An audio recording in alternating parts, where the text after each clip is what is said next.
part of it is necessary, but it's only necessary because the county took the baby away from the only food source that that baby had. So we have a stack of papers. It's neither here nor there. Basically, what we have is a court order, though, saying that for now the child's going to be placed in protective custody. And I've been documenting everything. Here's the home of Steve and Cheryl Nagel. Well, this is little Rico Nagel and his grandfather Steve. That, you know, when a baby's born, it's supposed to be the most joyous day of your life, and 3 people came in, and it was a social worker, a lawyer, and an infectious disease doctor, and they basically just stood at the foot of my bed and said, if you don't comply, we're taking Rico into foster care immediately and you'll be charged with child endangerment. And that would be on my record for the rest of my life. So they threatened you with taking away your baby? Yes. They had illegally tested the baby. So Mayo Clinic had transferred all of Lindsay's information over to Mower County against HIPAA laws. They tested the baby, sent all of her personal medical information to Mower County. So all of this paperwork, all of this blood work had already been done with no permission, and then we had 5 minutes to decide whether she wanted to, because obviously they were going to get permission, and then she would be charged with child endangerment. I didn't give any consent, and they just went ahead and sent it off to whoever they wanted to. They had sent all of my information over to the county, and the county used all of that against me when they decided to remove him from our home. On December 19th, I had him, and then he had to be in the NICU for 3 weeks, and in January 10th is when we got discharged. January 10th, 2013, you finally were allowed to go home. Yes. What followed after that? And then we saw a pediatrician there just to make sure he was gaining weight and everything was going well with the breastfeeding. And it was. So then we were able to go home to Brownsdale after that. He's still gaining weight and breastfeeding. And we were heading home, and John got a phone call from the social worker saying, I need to see Rico right now, or at least in the next 30 minutes. An hour. And the meeting was to be set at 3 o'clock for him to see Rico and him take his meds. 3 o'clock came around, and we were sitting over there at the table, and I look out the window and I see that the sheriff is pulling up and the social worker's in the car with him. Well, they came in under the disguise that they were just going to watch Lindsay and John give the medication to the baby. Okay. So that was the premise that was set up. It was a 3 o'clock appointment. So they walk in, the sheriff walks in with them, and immediately gives our lawyer pages, like Lindsay said, pages 4 and 5 of a 5-page document. The meat is on page 1, 2, and 3, what the judge signed off on. Our lawyer, luckily was here, he said, well, where's pages 1, 2, and 3? Well, we don't know. We don't have them. He kept asking, where's the petition? And he kept asking. Where's the petition? The sheriff said, we're taking the baby. Since we didn't have page 1, 2, and 3, we didn't even know what the conditions were that they could take the baby. You know, watching him get his meds is one thing, but then to know that he's going to be taken away from you at the same time, it was the worst day of my life. And in the meantime, Lindsay and John were giving Rico his meds. He was being cared for. We loved this little baby. We weren't doing anything wrong. If it says that the whereabouts are unknown, I think the child's been here, as far as I understand. It's neither here nor there. Basically, what we have is a court order, though, saying that for now the child's going to be placed in protective custody. And I've been documenting everything, so that's all going to be available. And you know, I know it's hard, but I mean, it's not hard, it's stupid. Just talk to the judge Well, what about are you it. going to do for 72 hours when I'm breastfeeding him? Well, yeah, I understand that. You might have to get, pump it, and then they're going to get formula or whatever else. Where will the child be kept?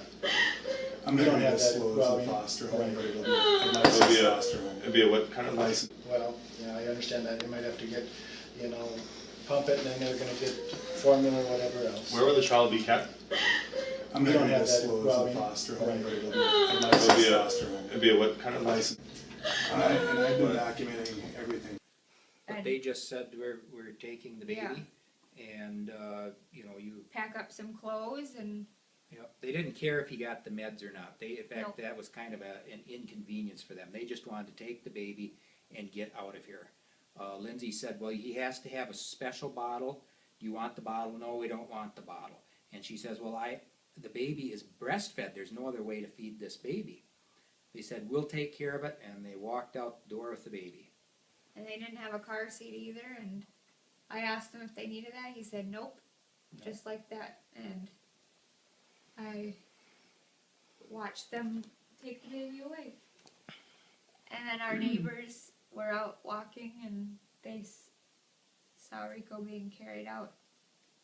Who was that? Who was the enforcing officer there? Mark May. He's He- a chief deputy. He He's had no problem second in command. taking him. He would just, it was like almost like he was just delighted to take him. He probably was skipping on the way out. I don't know. That's how. And they take the baby because we can't produce the baby within 30 minutes to show the county that we're giving the baby the meds, and we don't even know that we're being watched or being investigated. And we still, to this day, don't know what we're charged for. We asked, well, where is he going? And they didn't tell us anything. And so for 5 days, we didn't find out till our first court hearing that he was in the hospital again. And he had been there since the day that they took him. 5. For 5 days, you didn't know where he was. And since they had no way of feeding this baby, He had to go to the he hospital. had to go right back into the emergency room and then had to be put back onto tube feeding through the nose again. At the time he was taken, you were breastfeeding. Well, how was he doing? He was doing good. He was gaining weight and breastfeeding and being a baby, like just the normal stuff that you do when you have a newborn. You take it from you for how many days? 50 days. For 50 days. So for the first 5 days, you had no idea where he was. Then they allowed you to know where he was. Did you have contact with him at that point? No say in what happened to him in the hospital. We could only just visit. I thought you could just go wherever you wanted to and be free to have second opinions and make choices for your family, but I guess that's not how this country is ran anymore. Can you explain what this is exactly? That's his feeding tube, and he didn't have that before they took him. So he has a hole in his stomach that is connected to that tube, and it feeds him 24 hours a day. This feeding bag that he's on right now, it's a 24-hour feed. This is the end result of what happened after the county took him. When the county took him, they had no way of feeding him, so they went back to the nose tube. And every time he would pull that out, or doctors would pull that out, when it gets put back in, they have to have X-rays. So he had numerous X-rays. He'd maxed out on his radiation. So what they did was they put a tube into a vein into his head, and for 5 days he lived off from a clear fluid that looked like water that just went in there and gave him his nutrition that way. And obviously that wasn't something that they could continue with, so that's when they started with the G-tube. They put a G-tube in, they put it in wrong, it leaked on both sides, so they were putting the chemicals and the food into cavities other than the stomach, which are still floating around in there. So then they had to put him back under, redo the G-tube again, and then due to all the pain and everything else, he's been on morphine, he's been on Oxycontin, he's been on multiple drugs for the pain relief, besides the fact that they continue to give him X-rays because they say that the good outweighs the bad on the X-rays. So he was maxed out probably 2 weeks ago on X-rays, and they continue to give him X-rays. And this is all stuff, and this this part of it is necessary, but it's only necessary because the county took the baby away from the only food source that that baby had.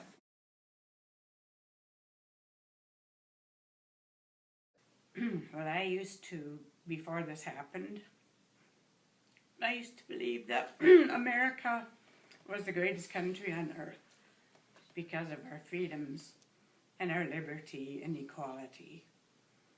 And through this whole thing, since the day Rico was born, all of those things have been tested and failed in this country. What I used to think was the land of the free, home of the brave, is now a shattered illusion. It will never be the same for me. And to see your daughter suffer in the way that she did when they took this child out of her arms, it was just a horrific event, and I will never forget it. And I don't know what it will take to restore my trust in this country. Americans, we need you to rally and come forward and say, this cannot be happening in homes across America. And we know that it has been.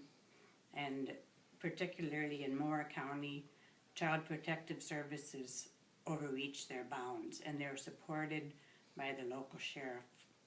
And it's got to stop. What we need here is we need our state representatives and our people at government levels to come in and see what's happened here, see what's going on here. We can't do this by ourselves. I may lose my business over this.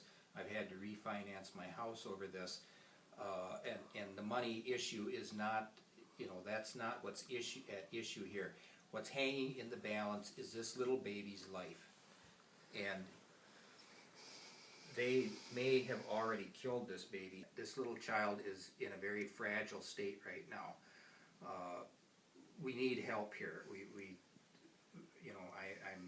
I'm asking that anybody that can lend a hand here and somehow bring enough light onto this situation. They fought us to have this trial to be open. They didn't want it to be open. It's my daughter's information that's out there. In this particular case here, there is absolutely no law that has been broken. And we have been doing this now for almost 3 months. We still don't even know what we've been charged with. What we're left with is, on April 1st and April 2nd is, we have to take the same information from the same people to the same judge and expect that we're going to get a different conclusion. I don't believe that's going to happen. So then I've got to go into appeals. And if I go into appeals, that's more money. Eventually I'm going to dry up for money here, and we aren't going to be able to move this forward. And again, this is a baby's life that is still, he's still alive right now.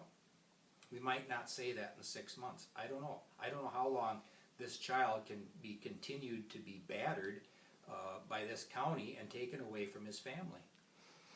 That being said, you mentioned that there's no crime committed, and I agree that you guys have committed no crime here. Would you say that there has been crimes committed against you? Well, obviously, when you walk into someone's house and take their grandchild or their child, in Lindsay's case, right away from the only food source that that baby has, and then cause bodily damage to that baby to the point now he has to be hooked up to all of this stuff to stay alive. He has spent his entire life laying on his back and staring at a fluorescent light until he finally got home last Friday, and now he is finally safe. But he's still hooked up to all their machinery, and he has to be hooked up to it now because of the damage that they caused to this baby. Well, I think there should be an investigation, and people need to know what's going on in this county. It's not fair. You can't just take a baby away from its mother when you have no proof of any endangerment or